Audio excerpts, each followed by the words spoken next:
Recording in Hola y bienvenidos a todos. Hi and welcome everyone to another Speech Bubble Languages Spanish session with me, Louise, from Speech Bubble Languages HQ.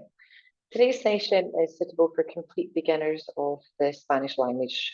We are going to be looking today at different parts of the body and learning how to talk about something hurting you or something hurting someone else. We'll also try our hand at a little listening challenge where we're going to try to uncover what's wrong with the person who's talking. So without further ado, let's crack on with today's session. First and foremost, how do you ask for help in Spanish? There are two ways of doing this. We can call the word socorro, socorro, often used in a kind of life-threatening emergency. And the other one is to say ayúdame, ayúdame, literally, help me. Shall we try those out loud? Socorro, ayúdame. Muy bien. So let's move through our different parts of our body in Spanish. Remember, the best thing for you to do here is to be saying these words out loud after me as often as you can until you can perfect your pronunciation. So let's get chatting. Starting with the word for our body in general, we say el cuerpo. El cuerpo. Let's move for different parts of our body now. We're coming here towards the top of our body. This is our neck. And in Spanish, we say el cuello. El cuello. Sticking out to the side here, we have our arm in Spanish, el brazo. El brazo. Right on the ends of our arms, we have our fingers. The singular, el dedo. El dedo. Moving down now to your tummy. En español, el estómago. El estómago. Up on our face here, just the one, el ojo. Nice hiss sound on the back of your throat. El ojo. Y aquí, en total, all the way around we go, la cara. La cara. On the end, la nariz. Move myself down a little bit here. La nariz. Oh, la espalda. La espalda. Down in the middle of those legs, we have la rodilla. La rodilla, the knee. We saw this picture a minute ago, didn't we? And I gave you el estómago. We can also use another word in Spanish, just like we would say tummy or belly. In Spanish, la barriga. Try to roll your R. La barriga. We know this in here is our cuello, but when we come inside, we have our throat. And in Spanish, this word is la garganta, like gargling. La garganta. La boca. La boca. For those of you that know the word for a sandwich in Spanish, bocadillo. Aquí tenemos la mano, the hand. La mano. An irregular noun. I know he's ending in an O, but he's feminine. La mano. Encima, la cabeza. Nice fish sounding. La cabeza. We know we have our rodilla there. We know our knee. But if we were to talk about our whole leg, we need the word la pierna. La pierna. Coming to our ears now, put my headphone in mine, we have two words that we can use for ears in Spanish. To discuss the inside of your ear, as in your ear canal, we say el oído. El oído. But the bit that you can touch, this outside part of your ear, is la oreja. La oreja. Down the other side of your body, los pies. Los pies.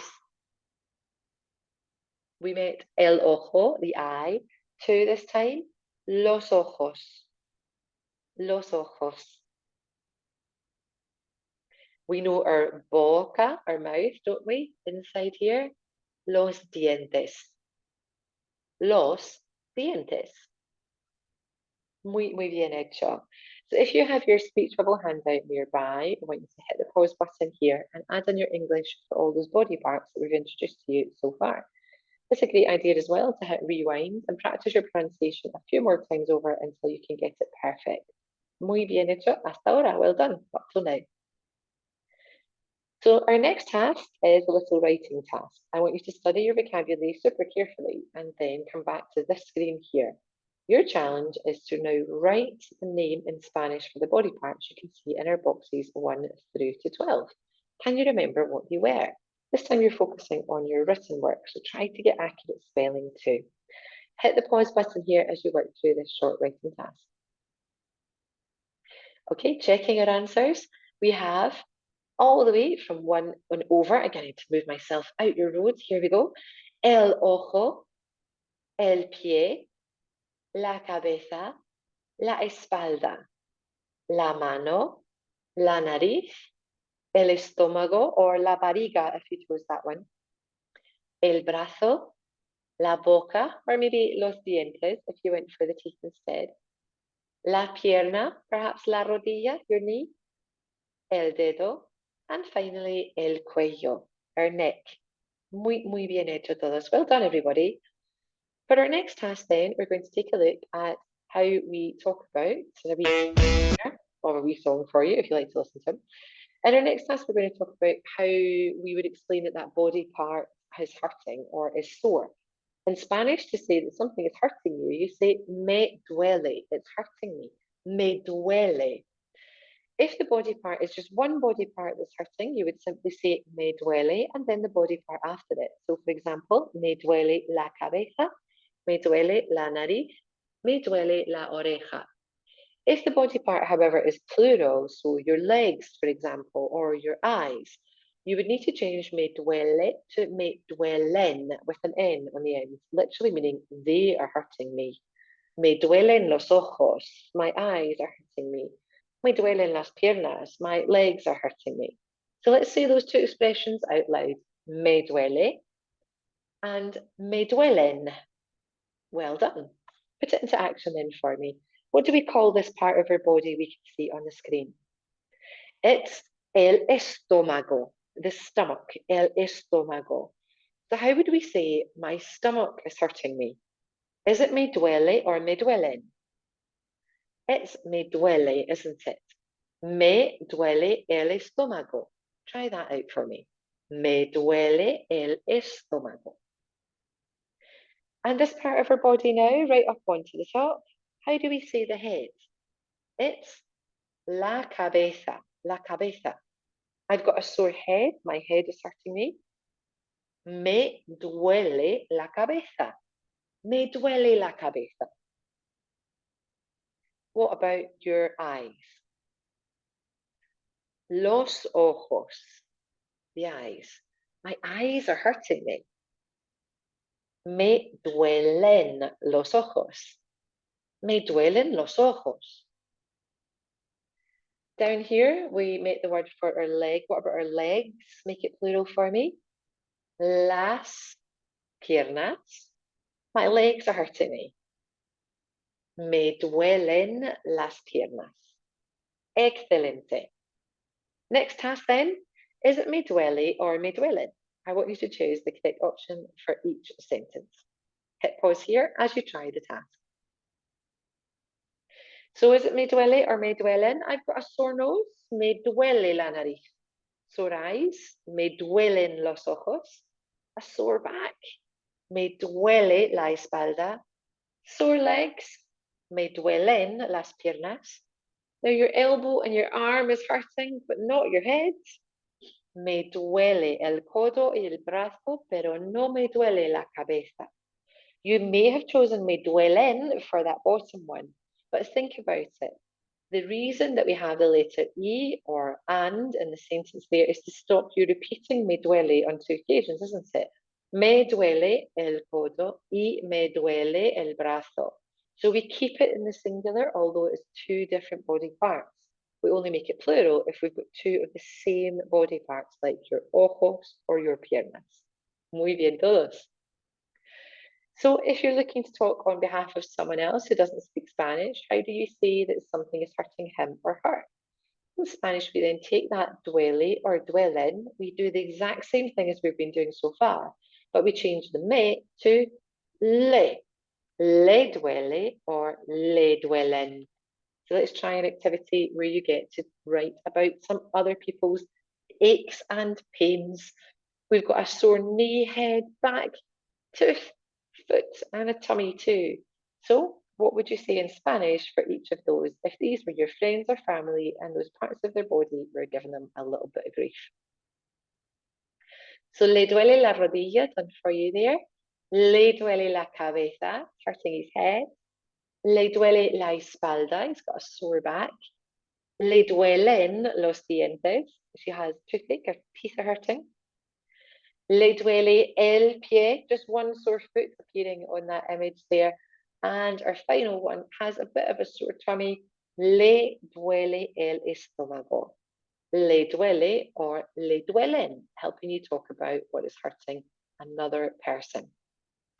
So here is our final challenge. Lovely Marta is not feeling well at all. Can you pick up what parts of her body are hurting?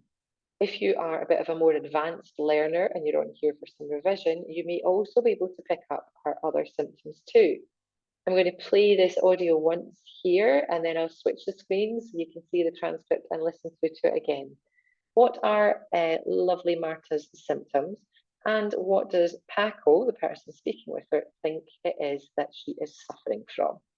Buena suerte. Here's your Spanish audio. Let's go for it. Ay, ay, ay, ay, hoy no me siento bien. ¿Qué pasa? Vomité toda la noche y me duele la cabeza. Ah, no, la pobre. ¿Y tienes otros síntomas? Sí, tengo dolor de garganta y también tengo fiebre. Estoy cansada. Marta, ¿no te haces una prueba PCR? ¿Una qué? Una prueba PCR. Creo que tienes COVID. ¡Oh, no! Okay, folks, let's listen to that audio once more with the transcript to help you out along the way. Ay, ay, hoy no me siento bien. ¿Qué pasa? Vomité toda la noche y me duele la cabeza. Ah, no, la pobre. ¿Y tienes otros síntomas? Sí, tengo dolor de garganta y también tengo fiebre. Estoy cansada. Marta, ¿no te haces una prueba PCR? ¿Una qué? Una prueba PCR. Creo que tienes COVID. ¡Oh, no!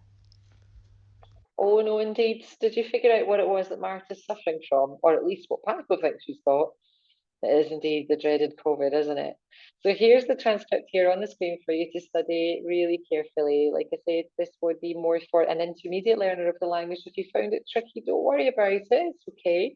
For those of you who are learning and a little bit further down your learning journey with us, I hope you managed to pick up some other little details in there, such as the fact that she'd been sick all night, that she also has a fever and is feeling really tired too. Muy bien hecho a todos. Well done, everybody, for your lesson today. As a final challenge in your own time, can you label all the body parts on our screen? Can you touch and point to the parts on your own body and practice your new Spanish words? The body parts are great for practicing in your own time, as there's many ways that we can build them into our day-to-day routine without it interrupting our lives too much. If you have little ones and you're washing them in the bath, why not wash and tell them the Spanish word for the parts of the body that you're scrubbing clean? Or if you're in the shower yourself, you can do that same thing. If you're getting dressed and pulling on those clothes, you can call the Spanish words of the parts of the body that you're pulling your clothes on over the top of too. It's a super activity to do. Maybe even you could figure out the words for head, shoulders, knees, and toes in Spanish. Pues muchísimas gracias a todos. Thank you very much, everyone, for joining us in this lesson. I hope to see you in another lesson again soon. Hasta la próxima. Until next time, adiós a todos y adiós hasta próximo. Bye, everyone. Adiós.